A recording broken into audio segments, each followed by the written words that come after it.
এবার শুনুন মন দিয়ে, ইসলামের কথা উঠে এসছে। আপনারা যাদেরকে দেখছেন দাড়ি টুপি লুঙ্গি পরে ঘুরছে, 5 ওয়াক্ত নামাজ পড়ছে, রোজা রাখছে, চলে যাচ্ছে মক্কা মদিনায়, একে ডেকে জিজ্ঞেস করবেন আপনি কি পারফেক্ট নবীজির আদেশ মানাকারী মুসলমান? সে বলবে না, কারণ ইসলাম বড় শক্ত নিয়ম। আমি সেই নিয়ম পালন করতে এবং শ্রদ্ধা করতে ভালোবাসি যা সার্বজনীন সকলার মঙ্গল চায়। আপনারা যারা বসে আছেন প্রত্যেকেই সনাতনী। আমি শুধু চেষ্টা করছি একদম পারফেক্ট সনাতনী হওয়ার জন্য। এখনো সনাতনী আমি হতে পারিনি, আমি চেষ্টা করছি একজন পারফেক্ট জৈনিজম হওয়ার জন্য। আমি চেষ্টা করছি পারফেক্ট বৌদ্ধ হওয়ার জন্য। আমি চেষ্টা করছি একজন পারফেক্ট ইসলাম হওয়ার জন্য। আমি চেষ্টা করছি পারফেক্ট সনাতনী হওয়ার জন্যে। এই জায়গায় থেকে একটা শব্দ 3-4 সেকেন্ডের কাটা হয়েছে। মানুষের মাঝখানে বিভেদ তুলে দেওয়া হয়েছে, পুরোটা ছাড়া হয়নি। এবার শুনুন, যতগুলো মতপথ আছে আপনি যখন এক করবেন দেখবেন রামকৃষ্ণের ভাষায় আপনাকে বলতে হবে যত মত তত পথ, সব পথের একটাই মত। ইনসানিয়ত, গলায় মালা নিয়েছ, তিলক সেবা করছো, গলায় পৈতা নিয়েছ, নিজেকে ব্রাহ্মণ বলে দাবি করছো, কিন্তু কাণ্ডজ্ঞান মনুষ্যত্ব যদি তোমার না থাকে, পৈতারও দাম নেই, মালারও দাম নেই। বাবা মা হাঁপাচ্ছে সিঁড়ির তলায়, আর তুমি পুরলি গুইচে নিয়ে নবদ্বীপে যাচ্ছ, কম্য হবে? হবে না। সবার আগে মানবতা, মনুষ্যত্ব আগে। মনুষ্যত্বই বড় ধর্ম, আর সব তার পিছে। আগে বোঝা লাগবে দীনকৃষ্ণ ঠাকুর কি চাচ্ছে। ক্লিয়ারলি শুনুন, দীনকৃষ্ণ ঠাকুর যে সংগ্রামটা করতে চাচ্ছে, যেখানে হিন্দু থাকবে না, মুসলমান থাকবে না, জৈন থাকবে না, বৌদ্ধ থাকবে না, খ্রিস্টান থাকবে না, শুধুমাত্র মানুষ থাকবে। মানুষ ছাড়া আর কিচ্ছু দেখা যাবে না। যদি আমরা মানুষ হই, এই তো সব থেকে বড় ধর্ম। সবার উপরে মানুষ সত্য, তাহার উপরে কিচ্ছু নাই। পা থেকে মাথা পর্যন্ত তুলসী মাটি মেখে ঘুরছো, বৃন্দাবনের কাদা মেখে ঘুরছো, এর হাতে খাবো না, ওর হাতে খাবো না, এর ছোবো না, ওর ছোবো না। তুমি কি মানুষ? কোনো অ্যাঙ্গেল থেকে তুমি মানুষ নয়।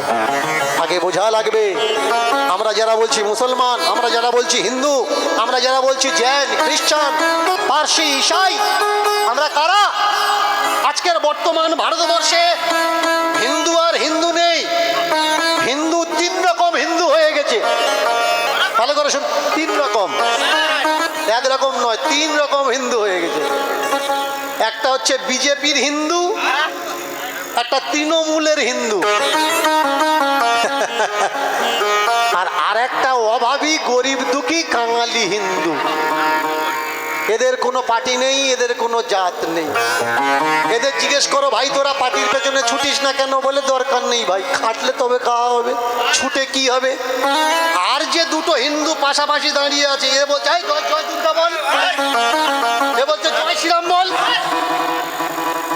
লড়াই হচ্ছে দুর্গা আর রাম নিয়ে।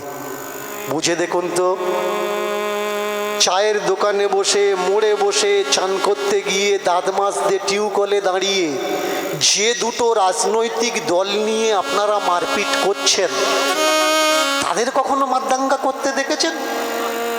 তারা করে না। তাহলে তাদের নাম নিয়ে আপনারা কেন মারপিট করছেন? উত্তর দিতে পারবেন না। যে কজন মারপিট করছে গ্রামের মাধ্যমে কিছু লাঠি রুটি লাড্ডু পেয়েছে, তার জন্যে মারপিটটা করছে।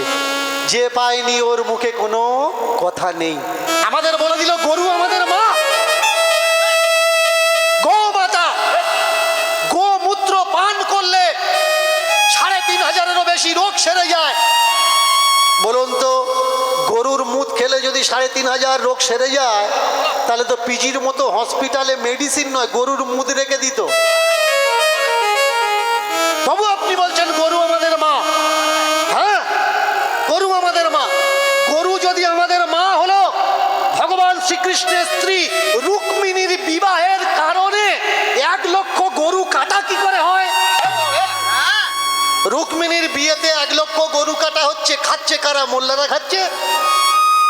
প্রমাণ ব্রহ্মবৈবর্ত পুরাণ খুলে দেখে নিন। দীনকৃষ্ণ ঠাকুর ভুল কথা বলছে না ঠিক কথা বলছে?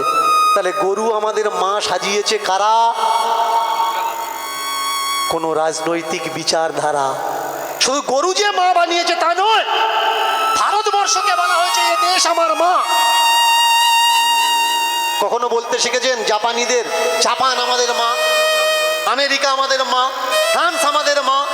কিন্তু ভারতকে আমরা কি বলি? ভারত আমাদের মা। ভারত মাতা কি জয়, ভারত মাতা কি জয় বলো, না বললে গন্ডগোল হবে। একদল মাথা মোটা টুপি পরে ঘুরছে, ভারত মাতা কি জয় বলবে না। আরে বললে অসুবিধা কোথা, বল না ভারত মাতা কি জয়।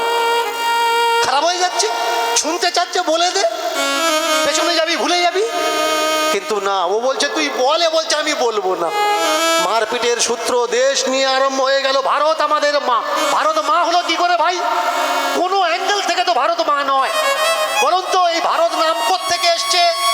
কিছু মানুষ বলবে লক্ষণের ভাই ভরত, ভরত গদিতে বসেছিল, তার জন্য ভরতের নামকরণ থেকে এই দেশ ভারতবর্ষ। আবার কিছু মানুষ বলবে শকুন্তলার ছেলে ভরত, দুষ্মন্তের ছেলে ভরত, সেই শকুন্তলার ছেলে ভরত থেকে আমাদের দেশের নাম ভারতবর্ষ হয়েছে। এবার বলুন তো, শকুন্তলার ছেলে থেকে হয়েছে, রামের ভাইয়ের থেকে হয়েছে, এই দুটো ভরত মেয়ে ছেলে না বেটা ছেলে? বেটা ছেলে, মেয়ে ছেলে নয়। তাহলে এদের নাম থেকে দেশের নাম যদি ভারত হয়, তাহলে ভারত বাবা হবে না মা হবে? দীনকৃষ্ণ ঠাকুর আপনাদের বোঝাতে চাচ্ছে, ফ্যাক্ট চেকিং করুন।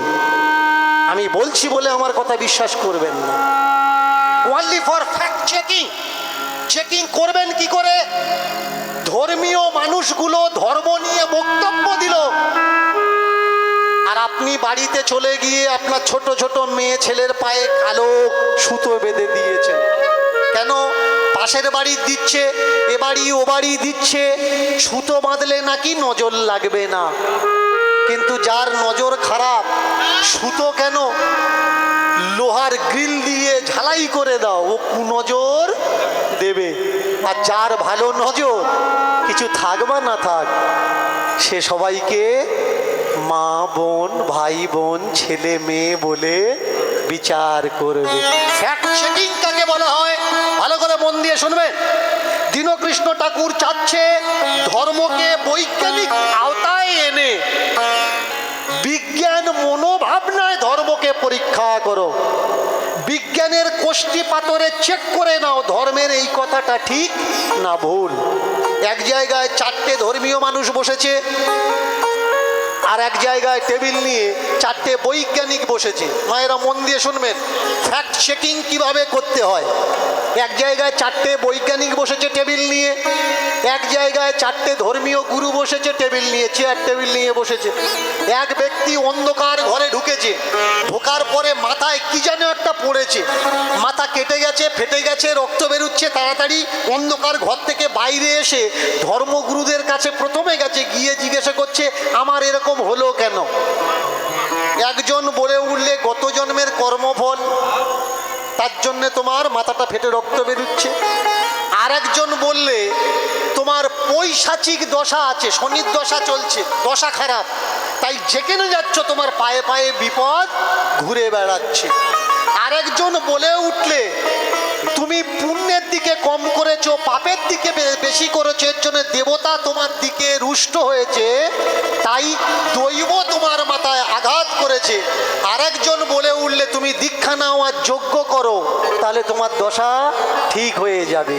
ওই ব্যক্তি বৈজ্ঞানিক চারজন বসে আছে, তার কাছে গিয়ে দাঁড়িয়েছে। বৈজ্ঞানিকরা কি করলেন?